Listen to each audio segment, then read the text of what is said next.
Selamünaleyküm değerli arkadaşlar. İHA İnsan Yardım Vakfı olarak Kırgızistan'da bu sene 70 baş hissesi kesilecektir.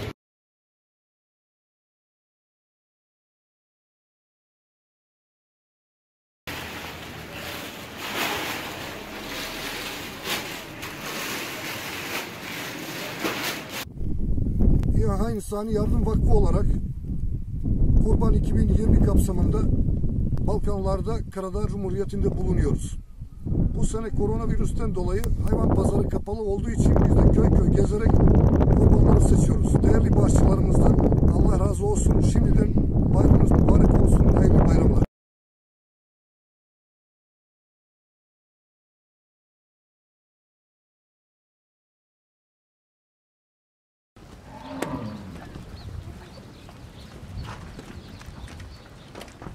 İHA İnsani Yardım Vakfı olarak Kuzey Makedonya Kurban 2020 çalışmaları kapsamında hayvanları almış bulunmaktayız.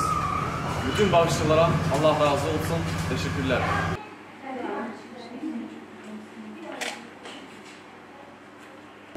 Yok, o 6.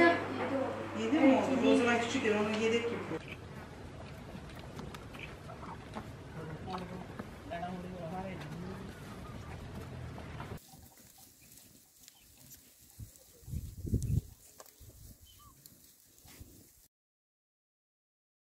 Bugün 26 Temmuz 2020 İHA İnsan Yardım Vakfı'nın tabii yetimleri olan yardım projesini tamamladık.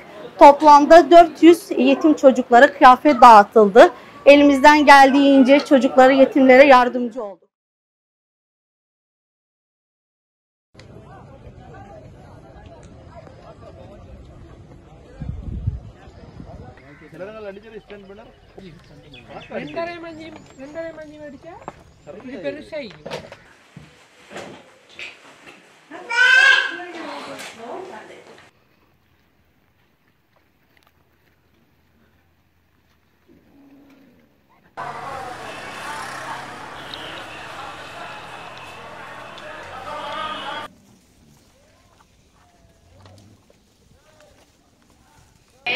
Mubarak from Bosnia.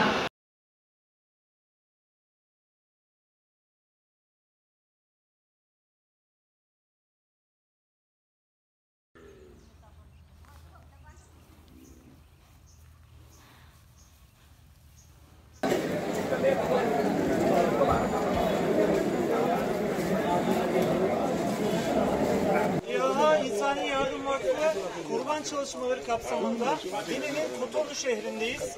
Burada 50 büyükbaş hayvanın kesimini tamamladık. Şu anda ihtiyaç sahibi ailelere dağıtımlarını gerçekleştiriyoruz. Sizlerin destekleriyle beraber burada 1800 kişi inşallah faydalanacak. Bayramınız mübarek olsun. Allah'a emanet olun. İHA 2020 Kurban Organizasyonu kapsamında bugün Sudan'ın başkenti Hartum'dayız. Aldığımız kurbanlıkları bugün burada mezbahanede inşallah kesip parçalayıp paketleyip ihtiyaç sahibi ailelere ulaştıracağız. Allah yaptığınız yardımları kabul etsin. Bayramınız mübarek olsun.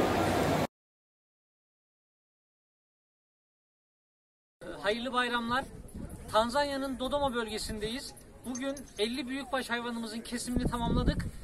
Şu anda bölge halkına dağıtımlarımız devam ediyor. İnşallah bu dağıtımlardan 2500 insan faydalanacak.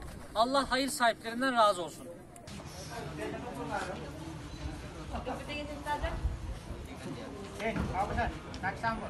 Nijer'in Billaberi şehrinde Zara Kuara köyündeyiz. Şu an kurban yardımlarınızın dağıtımını gerçekleştiriyoruz. Tüm bağışçılarımıza teşekkür ederiz. Allah kabul etsin.